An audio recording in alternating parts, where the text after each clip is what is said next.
Thank you for joining at 8 o'clock. Hopefully, this is the last time I'm waking you up so early. Okay, so we were looking at register allocation, and one of the algorithms to allocate registers was to sort the registers, to sort the variables by their at what time they become live. And using that information in a chronological order, we can go on assigning that we said is a linear scan algorithm. The second way was by making use of some sort of cost benefit analysis, where the benefit is in terms of, for example, the number of uses of a variable in a basic block or across the program or across the function. The third method we looked at was using interference graph, whereby looking at the variables as nodes and interference across two nodes as the edge. We devised a graph coloring graph coloring based algorithm for finding out which variables are live at the same time, and therefore they need to be assigned the different colors. And by minimizing the number of colors used, one can reduce the number of registers that get used. So this was our example. And towards the end of the last lecture, we said that that alone is insufficient. Only using coloring of the interference graph is insufficient. One needs to also look at the number of registers available. So interference graph based method will just give you the number of registers required, but it will not give you the exact spill code, because the number of registers is not given as an input to this coloring algorithm. So we need to generate some sort of a spill code, assuming that the number of variables is much larger than the number of scratchpad registers available.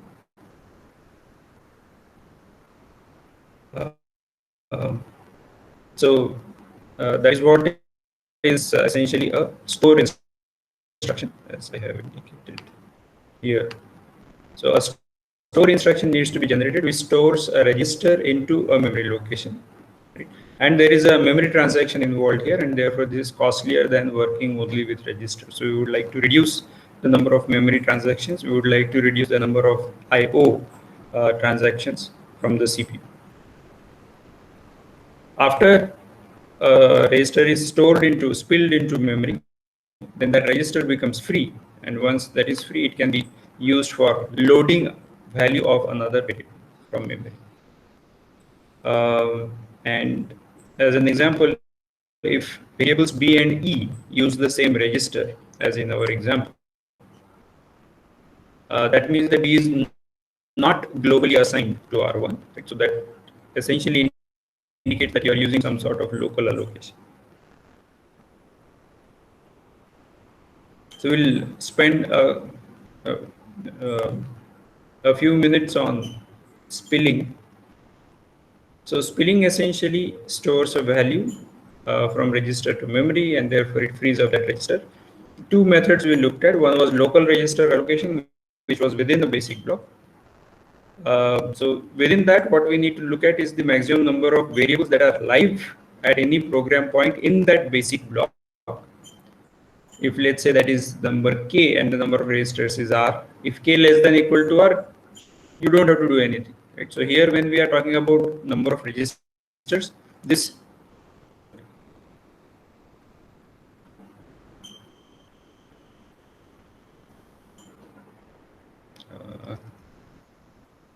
so when we are talking about number of registers, we are talking about number of registers which are allocated for local register allocation. Right? If there are, some of the number of registers will get allocated for the global allocation, so that will not come into picture for local allocation. When k becomes greater than r, then we need to worry about the spill code, and therefore we need to again here also sometimes not sometimes, often we need to worry about the cost benefit analysis, which variables are going to be suitable to be pushed to main memory. Typically we prioritize max use variables, or that is at least one of the factors which get used in performing the cost benefit analysis. in which case the register assignment is straightforward. That is, once you have ordered all the variables which need to be, which are based on certain priority, then the highest R number of variables are going to be pushed to memory, pushed to registers, and all others are going to be spilled out. There exist alternatives for spilling the code. For example, you can say that I'm not going to look at the max use. What I'm going to look at is that at a particular point, if whatever is the farthest from that point, farthest variables use, that is the one that I'm going to spill. Right. So once you spill it, then the next farthest is going to be, which essentially means that whichever are the closest R number of variables which are getting used, those I am going to greedily allocate to R registers. Similarly, in case of global register allocation, a little different things happen. For example, you have more number of variables, and therefore using a slightly more elaborate method turns out to be better. So we typically use graph coloring via interference graph. That is at least one way of using it. And if more than R colors are required, where R is the total number of registers allocated for global register allocation, which could be smaller than the total number of registers available. So we typically go for splitting the live range, as we discussed. If there is live range like this, or even like this, there is an overlap. So we might split the live range into two parts, and accordingly, one part might not conflict with the other variables live range, and there you can use the same variable. Whatever is overlapping, for that we have to use a different variable, different register. So that is also called as a spill victim. That is the variable which needs to be spilled to main memory. And there are heuristics also which one needs to worry about sometimes, many times here, considering that in general the problems are hard. For example, two spills in an if statement, right? So two spills in an if statement can get preferred over a single spill which might be inside a loop. Right? So this is something which needs to be looked at, and this is not possible within the basic block. This has to be across basic blocks. So that also becomes part of the global register allocation. There are other algorithms that one can use for performing register allocation with graph algorithms. For example, you can use delta plus one coloring, which is again a polynomial time algorithm where delta is the max degree. So that could give you directly delta plus one colors. Here, one needs to also look at that delta, that is the max degree, how it relates with the number of registers available. And depending upon that, you might have to generate spill code. There is also a more formal algorithm called Chaitin's algorithm, which gets actually quite widely used, and various enhancements to it, which is based on a stack apart from a graph. But we are not going to look at that. I think that can get covered in one of the advanced courses. Any questions so far? For local usage, won't we need to decide which registers will be used for loading the spill register? Which registers will be used for loading the spill? Which variables will be used for loading the spill register? Yeah, that is correct. Spill. Which registers will be used for loading the spill variables? Well, if you are, all the registers are anyway considered to be similar in these algorithms, and therefore any of these registers which have been freed can be used by any of the variables. If you are worried about which variables to put into the register, the cost benefit analysis will come into picture.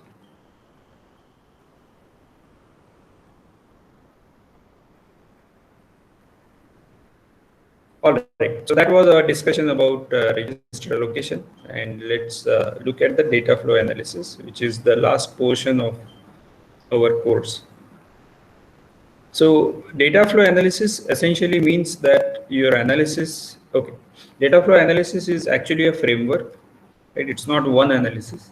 It's a framework of analysis which take into account the control flow in your program and propagate the information of your data, which data could be in different forms, and I'll show you some examples as I mentioned on this slide also.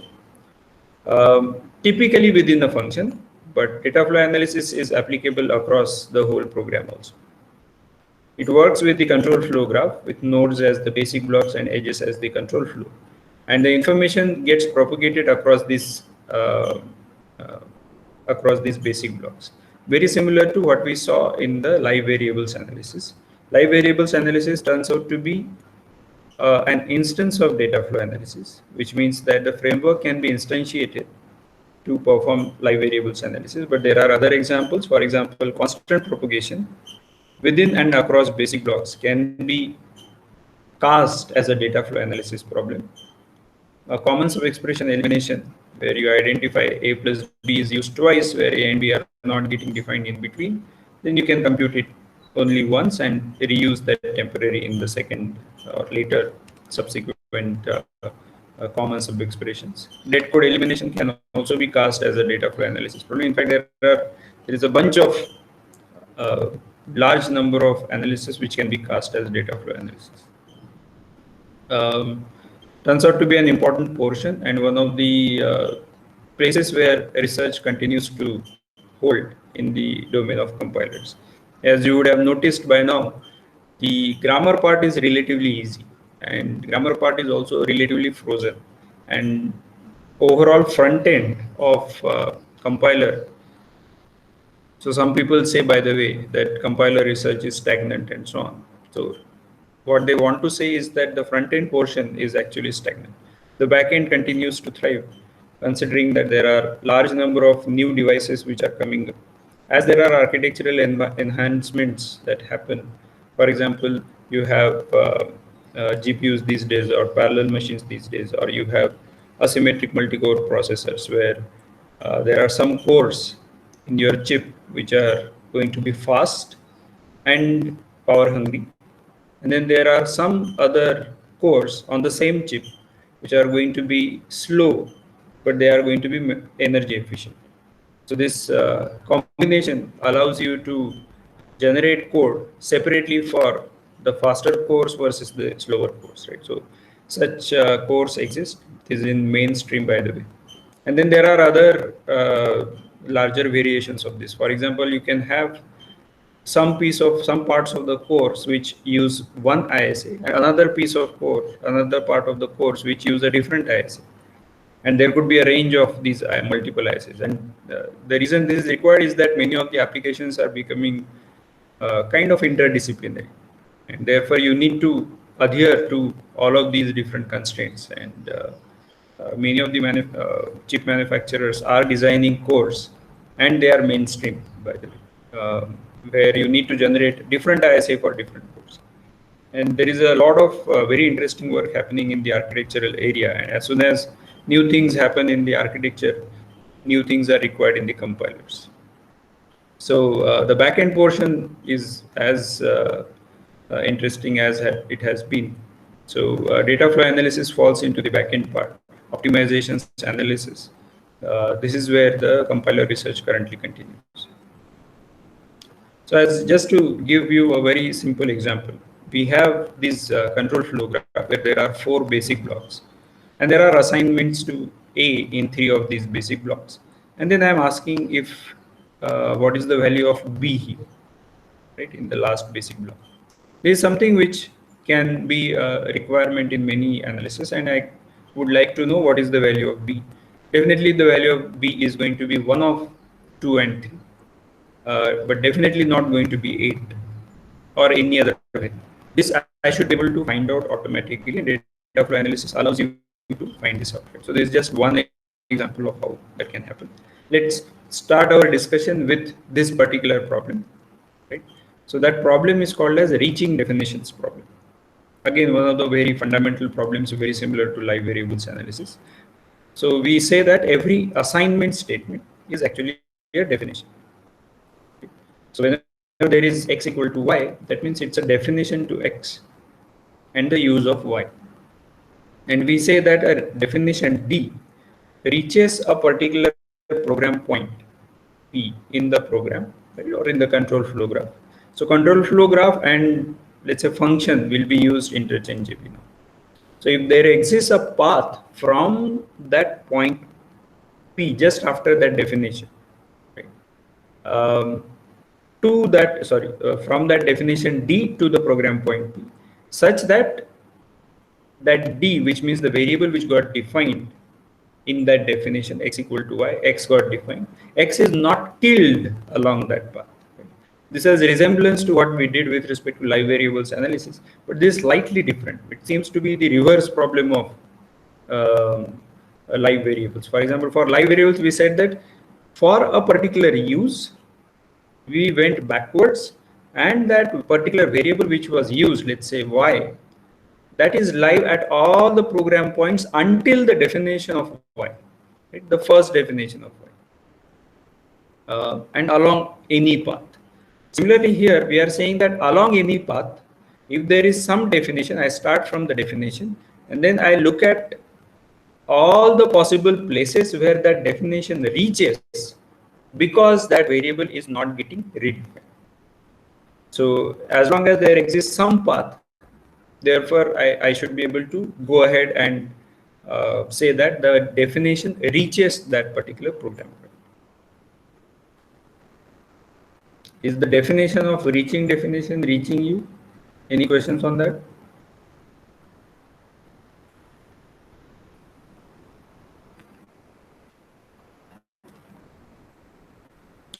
Okay.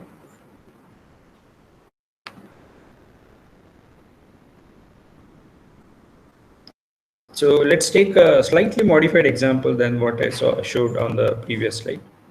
So there are a bunch of assignment statements in B0, then in B1, B2, and then there is a join of these basic blocks in the control flow graph at B3, right? And there is no definition here.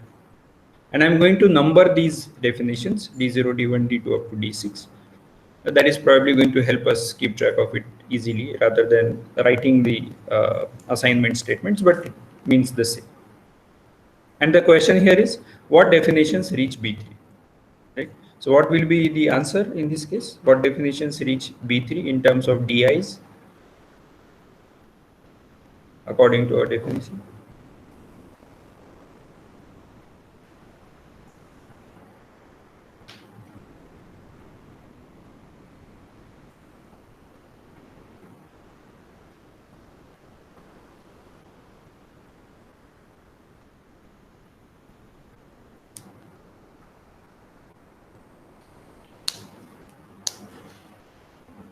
D2 to D6. Okay, Naman says D2 to D6. Any other suggestions? Okay, Nishchit also says the same.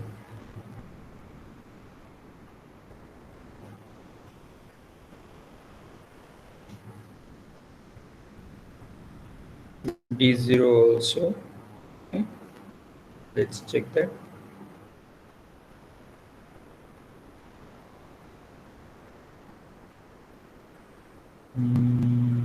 Naveen also says D2 to D6. Sarthak says everything other than D1. Okay. Any other answers?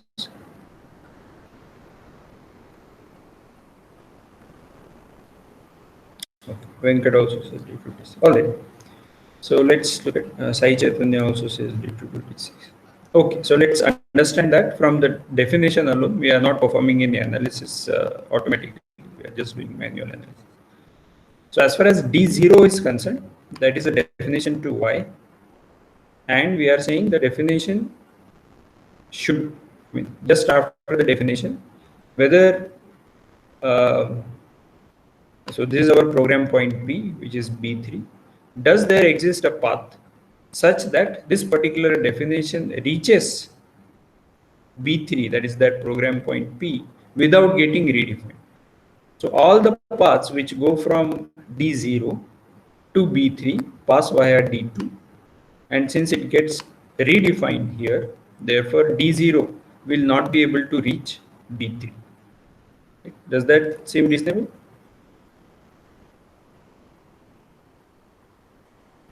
Yeah. So as Naveen and Sarthak have mentioned, good. So it's perfectly fine. I mean, we are just trying to understand the definition. So it's okay. Uh, so D0 will not reach here. Right? As far as D1 is concerned, right, which is a definition to X, uh,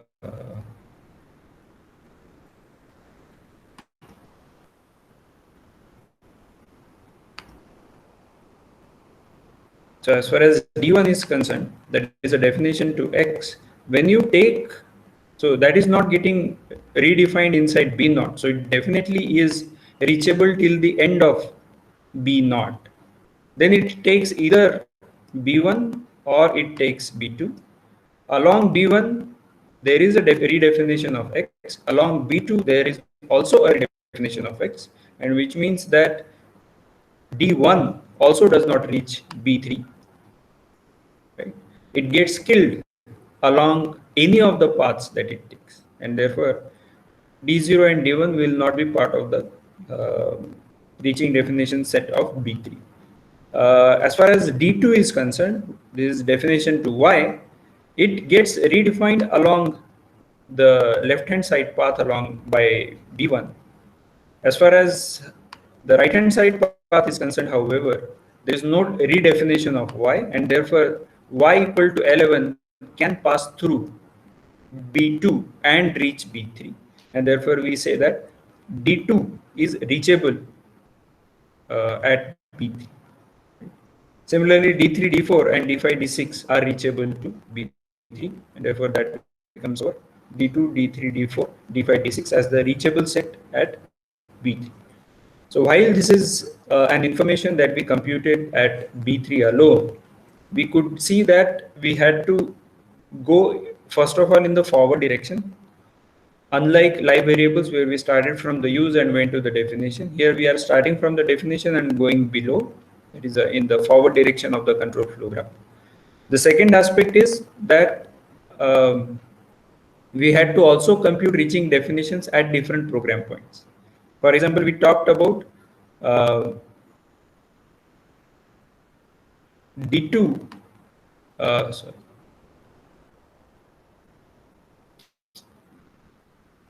We talked about D2 being reaching the basic block B, the basic block B2, right? So D2 reaching the basic block B2, right? Before we could talk about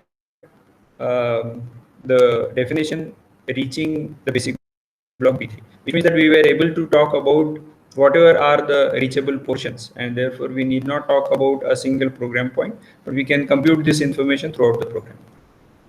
So that's what we will do. For that, we need to cast some sort of equations because we are talking about a framework, and those equations which can be mechanically executed, and that will give us this particular information. These equations, although initially are going to be specific to reaching definitions, we'll see that those can be modified very easily to generate other kinds of analysis. Right? So those are called as data flow analysis equations. So whatever we did manually just now, that is called as data flow analysis. And its equations will require us some terms, which to be 4 terms to be defined. One is called as in of B, which means whatever is the in set of B, whatever are the data flow facts which enter B, which are valid at the start of the basic block. This is also again very similar to what we did for live variables analysis, where we are talking about at the start of the basic block and at the end of the basic block. So this is in B, and then out B is what we talk for the end of the basic block. Then there are two special other functions which we need to define for the DFA equations. One of them is called as gen. That is, whatever are the data flow facts that get generated in a basic block B, that is defined by this function gen. And then whatever we kill are essentially the kill set. So the way we define kill set is the set of data flow facts from all the other blocks, right? So this is all the other blocks. There exist different definitions of kill. For our purpose, this suffices and this is correct. There is nothing wrong with it. It's just that it might be little intuitive, little unintuitive initially, but as you will see that it will give the same information irrespective of how you define. So that we'll discuss now. Any questions about these definitions?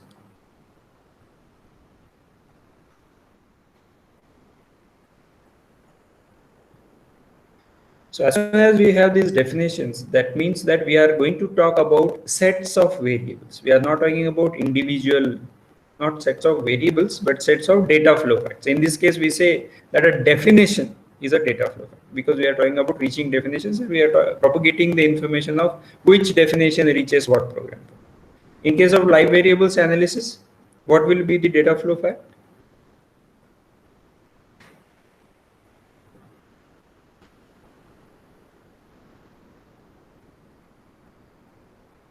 So in case of reaching definitions, we said that the definitions which are reaching is going to be the data flow fact. In case of live variables analysis, as Venkat and Nishit say, the variable which is live is going to be the data flow fact that we are going to propagate. It could be arbitrary information that you can propagate. It need not be related to a physical entity like variable or a definition. It could be some abstract quantity, abstract information which you are propagating across the control flow graph, either in the backward direction or in the forward direction. Or there could be a combination of backward and forward also in a slightly more complicated analysis. All right. So let's define the data flow analysis for reaching definition. So what the kind of algorithm that we are going to use, essentially it is going to do for all the basic blocks, which means that I'm going to generate the in and out sets for all the basic blocks. And once I have computed it for all the basic blocks in the whole of the control flow graph, then I can query this information. Right? So why am I doing reaching definitions? Because I want to figure out some information that if this particular definition reaches this, does not reach this program point, then I don't need to worry about that definition's variable at that program point. Right? So I can optimize it away. I can free up the register, for example, or I can reuse that memory. If that definition is not reaching any place there, then I can possibly reuse that memory. So for example, the temporaries that you are generating, you might be able to reuse some of those temporaries if you have this reaching definitions information. Okay, so these in, out, gen and till I need to tie together, and that is done using the data flow analysis equations. And the equations are two of the form, in B equal to something and out B equal to something. Right? So what is in B? I am saying for reaching definitions, we say that whatever is, what are the data flow facts which are reaching a particular reaching the entry of a particular basic block B is going to be any definitions which are coming from the outset of any of the predecessor basic blocks. Right? And therefore, we say that it's a union of out of all the predecessors. And out of a basic block is going to be defined in terms of whatever gets generated in that basic block, that is definitely going to be in the outset. Right? In addition, there might be some definitions which are coming into that basic block and not getting killed. Right? So I'm not generating those definitions, but there are some which are coming into that basic block, not getting killed. Those should also fall through in the outset of that basic. Right? So that becomes gen union in minus scale, where in minus scale is in parentheses. Any concerns on this first or the second equation? We'll look at one example, but this definition should be clear. What about definitions generated and killed in the same basic block? So that is good. So the definitions which get generated in the basic block and get killed, similar to the example of X in B naught, we need to define the gen set accordingly such that it takes care of these internal killings. Right? So if you have X equal to something in the basic block, and then further down in the same basic block you have X equal to something, then the gen set should not have the first definition, it should have only the last definition. Good. Any other concerns?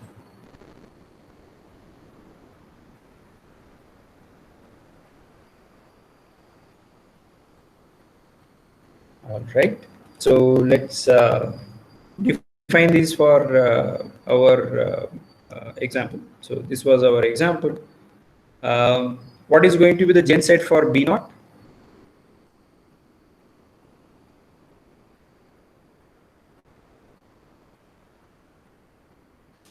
What are the definitions that are generated in B naught?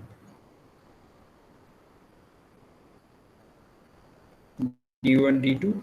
Okay.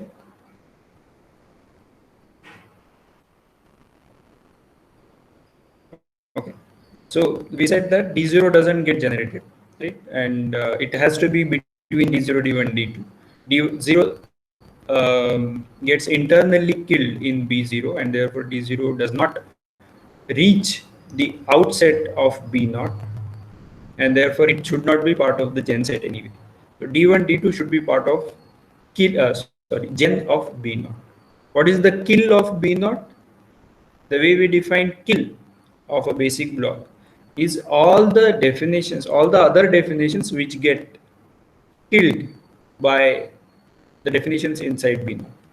Right? So what are the other definitions from other basic blocks which are getting killed? So kill, you might include D0 or you might not include D0. It is totally up to you.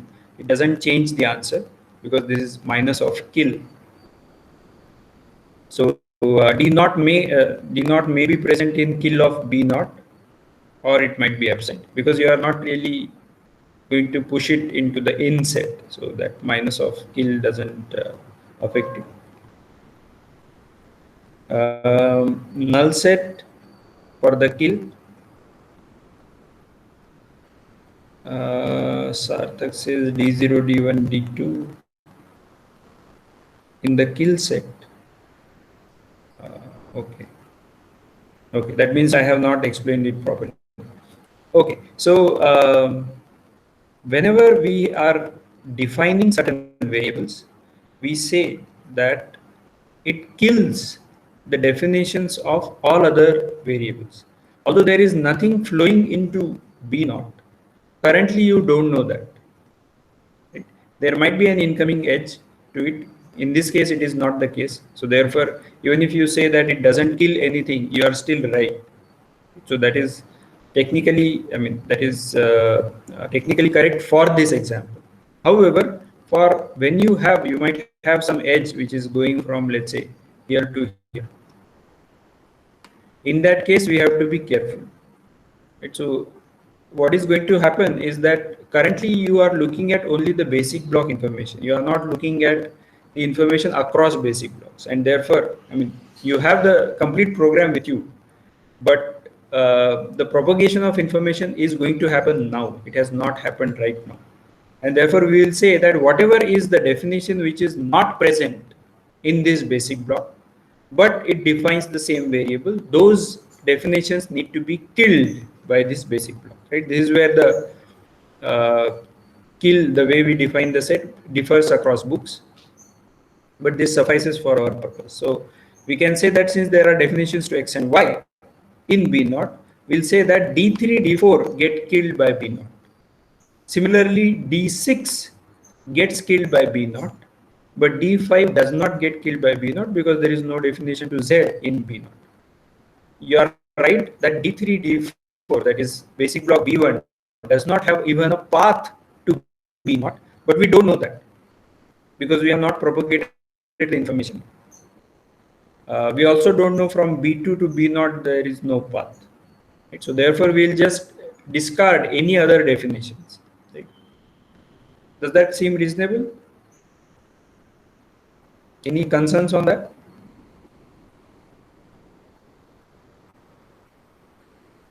Okay. So the gen of B0 we said is D1, D2. The kill of B0 is going to be D3, D4, and D6. You may include D0 there, may not include D0 there, doesn't matter. Both of these are correct. Okay, so now please continue writing the gen and kill sets for B1, B2, and B3. So what will be the gen set for B1? Well, that should be easy.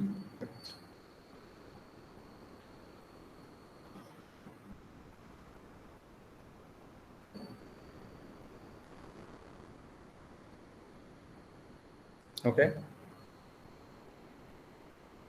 Right. So genset of B1 should be D3, D4. Genset of B2 should be D5, D6.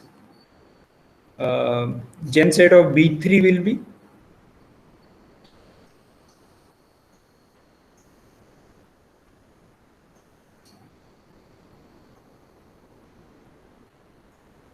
null set. Sure. It should be 5. It should be empty set for B3. Now let's write down the kill sets for B1, B2, and B3. Always remember that these are sets, these are not individual definitions or individual data flow facts. In this case, for reaching definitions, we are saying so data flow facts is a generic term which gets used across data flow analysis. Um, so for reaching definitions, we instantiate the data flow facts to be definitions. For live variables, it's the variables which are live. And then for constant propagations, these are going to be values of different constants.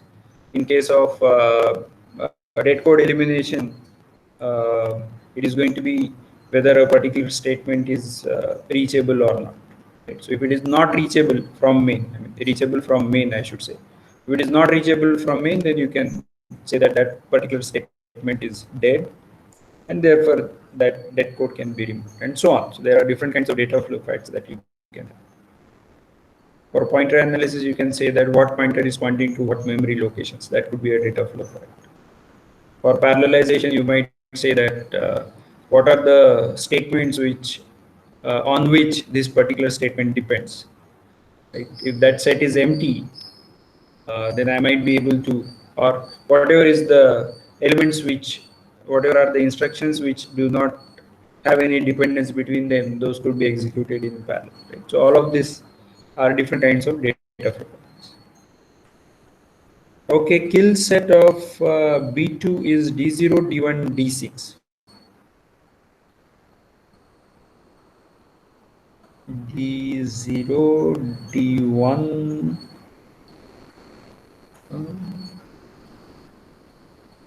I think for B1, okay, let me go in sequence. D1 skill set is D0, D1, D2, D6. D0, D1, D2, D6. Okay. Venkat also says the same. That seems correct. Naman says, oh, I see. So Naman says kill of B1 is D0, D1, D6. D0, D1, D6. It should also contain D2. So these three are correct. All the definitions, all other definitions of X and Y. So therefore D2 should also be part of the kill set of B1. Because it's a definition to Y, and D4 is also definition to Y.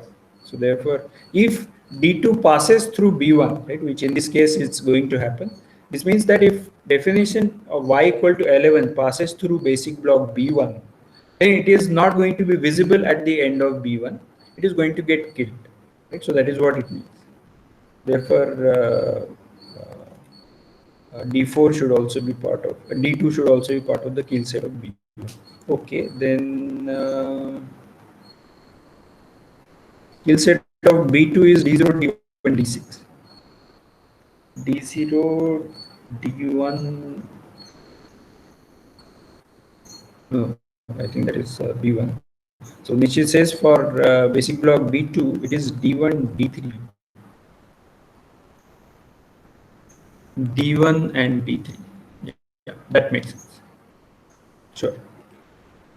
And kill set of, okay, I think there are more here.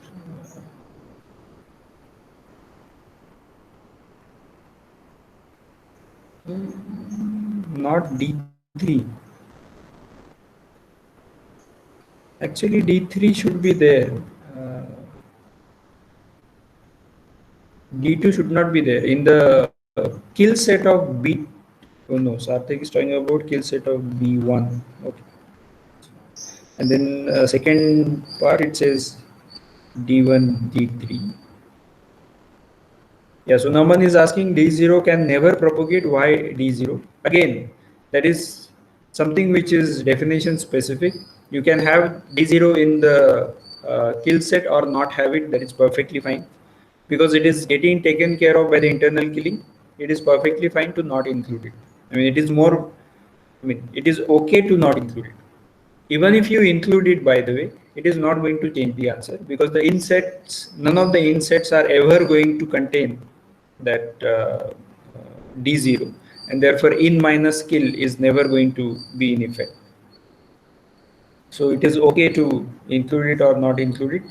So whether you take care of these internal killings or not, it gets defined because of that. We don't know if D0 is in the in set. Kill set is independent of the set. Uh, that is correct. However, since you have computed the gen set of B naught and the gen set of B naught does not contain D naught, right? You can still look at it and say that D0 need not be included.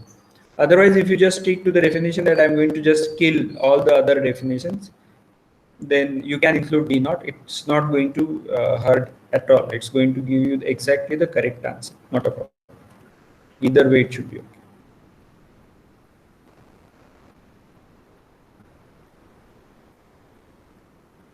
Okay. Any other concerns? Okay. So let's. Oh, by the way, what is the gen set and kill set of B3?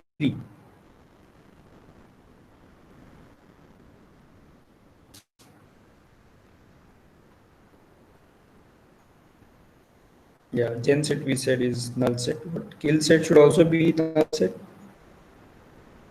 Okay, we'll take that as null set. So let's check that for B1. We have D3, D4 getting generated. That seems easy. And the kill set, I am going to include D naught, but doesn't matter. Kill set of B1 should remove all the other definitions of X and Y, and therefore D1, D2, D6 should definitely be D1, D2, and D6, which are the definitions to X and Y, must also get killed. For gen of B2, it should be D5, D6, and the kill of B2 should be all other definitions of X and Z. There are no other definitions of Z. As far as definitions of X are concerned, that is D1 and D3, and that is what is included here. Okay. And for B3, we said that these all should be empty. So this is the initialization of our data flow analysis, which is instantiated for reaching definitions. So I'm going to define these gen and kill sets, and I have these two equations available with me. And then there is some other initialization which I can do, that initially out of each basic block is going to be empty. This initialization is important. The reason being that not always it is going to be empty. In this case, it so happens that we are using union as the operator for merging the sets, and therefore we have to initialize with whatever is the minimum of the lattice, so to say. That is the in some sense the most precise information that you can compute, right? So empty set in the case of reaching definitions. In case of some other analysis, you might say that it's going to be all the data flow facts possible, and this operator might change to intersection. There could be other arbitrary operators, but union and intersection are by far the most widely used because we are dealing with sets. So this initialization is important. It might be, it is empty set for reaching definitions for live variables, etc. And then I have these two definitions which are cyclically dependent, right? So in depends upon out, and out also depends upon in. So which means that there is an iterative processing of these two, which is going to happen until when? Until some fixed point is reached. What is meant by a fixed point? Fixed point is where none of these sets are changing for any of the basic blocks. Which means in our case, B0, B1, B2, B3, none of the in of these, none of the out of these are changing in one iteration. Then we say that it has reached a fixed point. This is very similar to what we talk in terms of fixed point for other numerical entities, right? So where numerical algorithms, where we say, let's say Gauss-Seidel elimination or other problems, let's say Newton-Raphson method, etc. So these are going to go iteration wise, and then there is a small epsilon within which, if there is the diff across two iterations, consecutive iterations, is going to be below this epsilon, then we say that we have reached a fixed point. We are allowed to contain a small error. In this case, the error epsilon is going to be 0, which means that across two iterations, I compute the same data flow information. If none of the data flow information changes, then I am going to say that I have reached a fixed point. So that is what we are going to do in an iterative way. There is a question. In Gen of B, we should consider only the latest definition. Yes, the internal killings need to be taken care of. So D0 must not be part of Gen, right? Because if you include D0 in the Gen set of B0, then that is going to appear in the outset of B0. Right? And definitely the outset of B0 must not contain D0 at all, because that is a wrong information. It's not going to affect anything wrongly, in the sense that so it is wrong according to the definition of reaching definition. But if you include more and more variables into the outsets or the insets, it is not going to hurt you, in the sense that it is not going to result in a wrong optimization. If you increase the sets, then at max what is going to happen is that you will reduce the chances of optimization. And since optimizations are always optional, therefore you will reduce probably the performance, but you will not affect the correctness. This is an important point which has gotten from what Anishwar is asking. So that means that computing a larger set of these in and out for reaching definitions is safer, right? You are always going to compute the correct information, even if you increase these sets beyond what is precisely computable. But if you reduce these sets, for example, if I say that D1 does not reach the outset of B0, D1, that is x equal to 10, does not reach the outset of B0, that is a wrong information. You are reducing the set beyond what is precisely computable. In that case, I might enable some optimization that can result into a wrong transformation of your problem. So that can give you an optimized code which is semantically different than the original. If you say that x and y are, or D1 and D2 are in the reaching in the outset of B0 for reaching definition, instead of that you say that D1, D2, D3, D4 are in the outset of B0. That is okay. That will only disable optimizations, and that is not going to hurt you. But in case of shrinking the sets, that should be not done for reaching definitions beyond whatever is precisely capturable.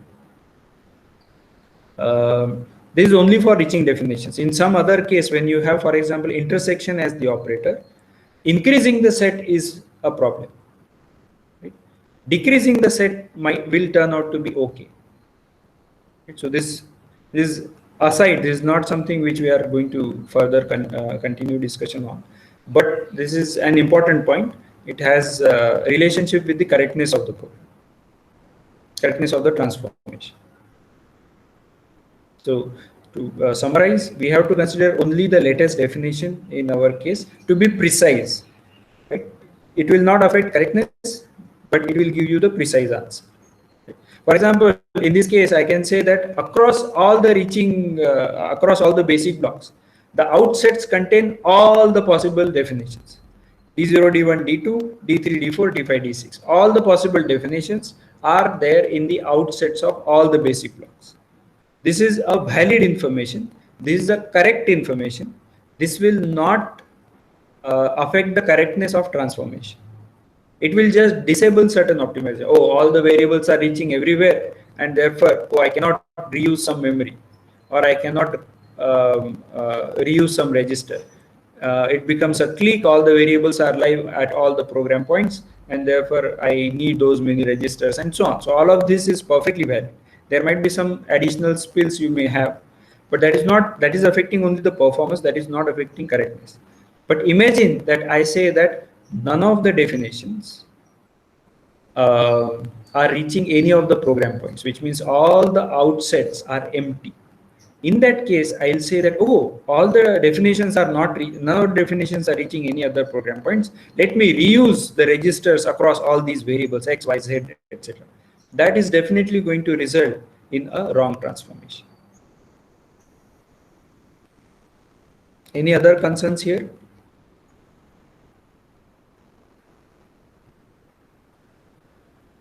Okay, okay, we have exceeded the time. So we'll, I mean, anyway, we are going to require this iterative processing, which we are going to require some time on.